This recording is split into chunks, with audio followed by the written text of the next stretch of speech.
Hello, friends. Miss Hickey, your friendly neighborhood librarian here. Today, I am going to share one of my favorite databases with you. It's called Opposing Viewpoints in Context. Now, I know it's super nerdy to have a favorite database, but this one's special. It's a little bit different than all of the others, and I love how easy it is to use. So you'll need this database for your English 101 essay, your first essay, but it's also really going to come in handy for COM 100 if you're taking that class as well. So before we get to the database, you need to know how to find Eden's library. You've got a couple of different options. So first, you can go to Canvas. There should be a link to Eden's library in your course shell in that navigation on the left-hand side. If it's not there, click on Help in that purple bar, and there will be a link for Columbia College Eden's library there, and that will take you to the library website. Your other options are to go to the college homepage, columbiasc.edu. If you scroll all the way down to the bottom of the page, there is a link there as well. Or if you're on KC, you don't have to log in, but if you're just on the KC homepage, on the left-hand side under Quick Links, there's a link for the library there. Now, you can always Google Eden's Library and find us that way. I would not recommend Googling Columbia College Library because you may get a different Columbia College. There's a lot of them out there, and I can't tell you how many emails we've gotten from Columbia College Chicago students trying to figure out why they can't get into the databases. All right, so I am in Canvas. This particular class does not have a link to Eden's library on the left-hand side. So I'm just going to click that Help button. I'm going to click on Eden's library, and that takes me to the college homepage. So we have made this super simple for you. Since Opposing Viewpoints is one of our most used databases, we've got it pulled out, so it's just its own button right here for Opposing Viewpoints in Context. If you ever need another database, or if you don't see this button here, you can always go to the database list and you'll see an entire list of our databases. But right now, I'm just going to click on Opposing Viewpoints.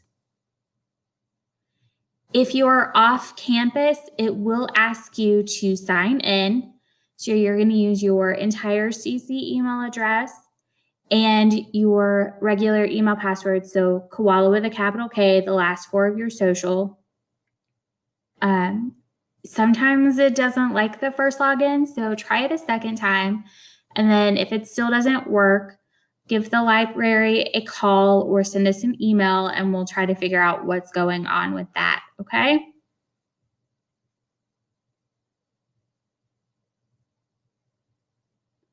All right, so once we log in. All right, so once you are in Opposing Viewpoints in Context, you should see a screen that looks something like this.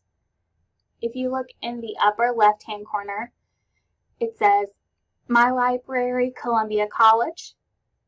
That means that you are logged into the database through Columbia College, so you have access to everything that Columbia College pays for.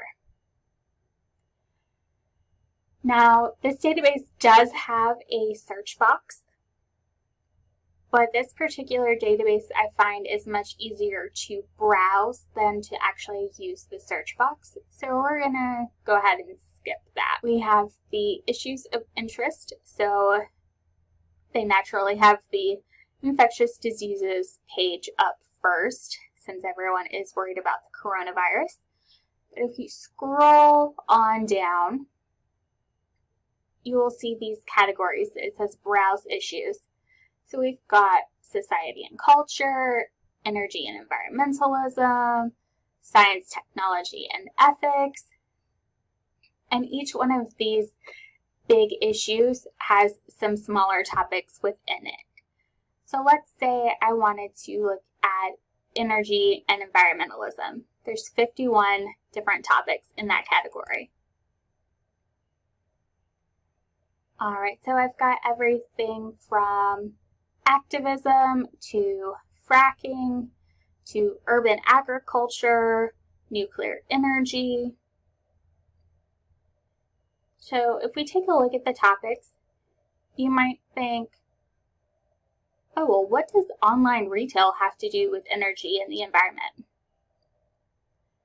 When you stop to think about it, think about how many orders that Amazon gets every day, how many boxes they're sending out, and all of the planes that those are going out on, all of the trucks that those are going out on, how much fuel is burned, how much pollution is put in the air.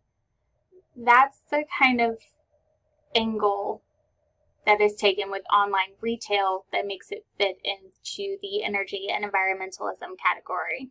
All right, so let's say that you wanted to look at fracking. So when I click on fracking, first thing I'm going to see is an overview of the topic. And this is great because maybe I don't really know what fracking is, and so I need to learn about it before I decide if that's what I want to write my argumentative essay on. So if I click read more, it's got this nice little in-depth overview, pros and cons, the growth of the industry, critical thinking questions, policy and politics. So that really gives you a pretty firm background so you can decide, is this what I want as my topic, or do I want to go back and try to find something else? Next, let's talk about this on this page section. So most pages have similar information. Some are going to have more, some are going to have less, just depending on the depth of the topic. But they should all have academic journals, viewpoints, reference,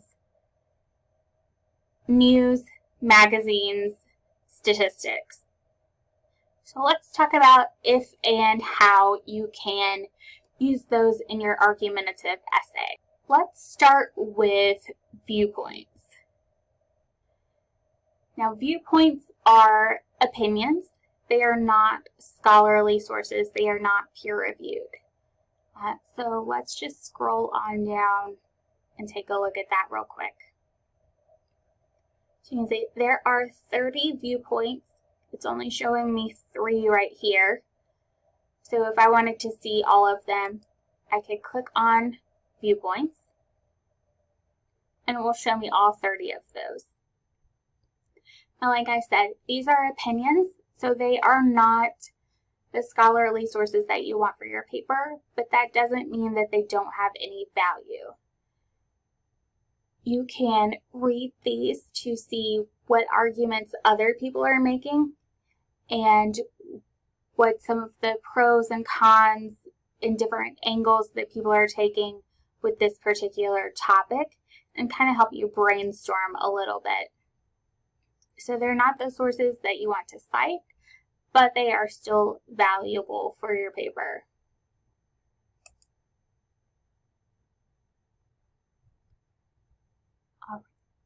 Reference articles. Those are going to be your encyclopedias, your dictionaries, that type of thing. These are generally pretty short, and so they are not going to be your peer-reviewed scholarly sources, but they are good for background information and giving you a good foundation to make your argument on.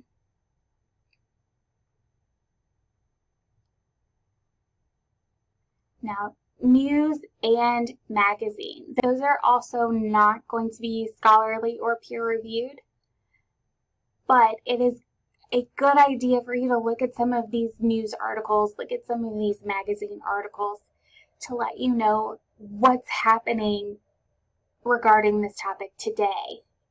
What are some of the current issues? You might can find some examples that you want to use to make your argument, but these are not scholarly peer-reviewed sources. They're fantastic sources of information, they're just not the scholarly sources that you're looking for. Right, so what are the scholarly sources? What can you use as the sources for your paper? Let's scroll back up to these academic journals. I click on that so I can see 73 of them. As you can see, these have the little check mark that says they're peer-reviewed. That means they are written by experts. They're written for experts. And so they have gone through this process called peer review, where an expert looks at the article that's written and says, yes, this makes sense, your methodology is sound, you did good research, it's okay to be published. So it takes a while for a scholarly article to be written and published. So if something happens this month, there's not going to be a scholarly article on it for quite a while. That's something to keep in mind when you're looking for sources. I want to point out a few other features. One is the search within feature. So if you click on that, you can look just within this topic of fracking to find another keyword. So you can narrow down your search a little bit, not have to skim through all 73 of those articles. You can also limit by publication date. So let's say you didn't want anything older than 10 years old. You can limit it there. I wouldn't worry about filtering results by the title, the lexile measure, or content. I think that is just going to be a waste of your time at this point. You can click that peer-reviewed journals box. But you see, it didn't really make a difference. All of the academic journals that they had in here were peer-reviewed, so that didn't really make a difference. Let's click on one of these articles. Let's say I wanted to read the health risk associated with arsenic. So if I click on that article, it brings up the entire article right here. I don't have to download anything. It's not a PDF. It's all right there in my screen. I want to point out some of the special features of this database. This database allows you to translate the article. So you see we have a long list of languages that you can choose from to translate the article into whatever language you're most comfortable reading in. You can also change the font size to make it larger or smaller. You could also listen to the article. It will read it for you. Health risks associated with arsenic. All right. The other features that this database has is if we look at this top right-hand toolbar up here, Cite is probably going to be the most useful for you. If I click on Cite, it writes the MLA citation for you. Now, I do want you to use caution when using these MLA citations. They are an excellent starting point, but just make sure that you double check that they're actually correct. The databases try, but they don't always get it right. So I do encourage you to pull up a website like Purdue OWL and check this citation against what they have in their guide as correct, and rework that if you need to. You can also download the article. It will give you a PDF. You can print it off. You can get a link directly back to this article. This is what we call a permalink. So the link that's in the regular address bar will time out. So if you just try to copy and paste that, you won't be able to get back to your article. But if you use this permalink, you'll be able to get back to your article, and it's a shorter link. Now, let's talk about the highlights and notes for a second.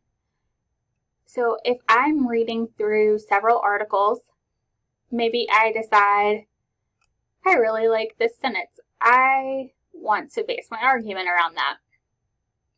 You can highlight that. You can color code your highlights. So maybe you're using blue for pros and orange for cons or whatever. You can write yourself a note. So maybe say this is background information about something. I can save that. Just going to go ahead and do another highlight real quick.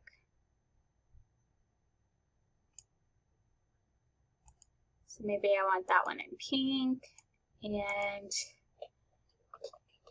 maybe I want to use that for point 2. Okay. So now you can see up at my highlights and notes, it says I have 2. If I click on that, it shows me a little bit of what I had. But if I click View All Highlights and Notes, it shows me, okay, this is the article that you got that from. Here's note 1 in the color that you highlighted it. Or sorry, here's the sentence that you highlighted in the color that you highlighted it. And here's your notes on that. And then here's your second highlight and note. Now, if I had highlights from another article, it would tell me that article here and give me the notes from that. And then it writes the bibliography for me. Now, the important thing to keep in mind, you need to download this or screenshot it or print it out because you will lose this page. You will lose your highlights and notes as soon as you close this tab. So it doesn't stay at all. So you need to make sure you download that so that you actually get a PDF of your highlights and notes. All right, so to review, Opposing Viewpoints in Context is a database that you get to through the library website. It has academic journals, viewpoints, reference, news, and magazines. The academic journals are what you want to use as your scholarly sources for your argumentative essay. Viewpoints are opinions, so they can give you some idea of the current arguments taking place. References are encyclopedias, so they can give you a bit more of a foundational understanding of the topic so that you can understand some of these viewpoints and academic journals when you get to those. And then news and magazines will show you what's currently happening in the world regarding that topic, and you might be able to use some examples to make your argument. With the database or have trouble doing your research, come back to the library homepage. If you click that Contact a Librarian button under the search box, that's our email address and our phone numbers. That email address goes to all of the librarians, so whoever is checking email at that time will respond to you. We're pretty quick about getting back to you. And of course, you're always welcome to come in and talk to us in person with a mask, of course. But yeah, we're here to help. So let us know if you need us.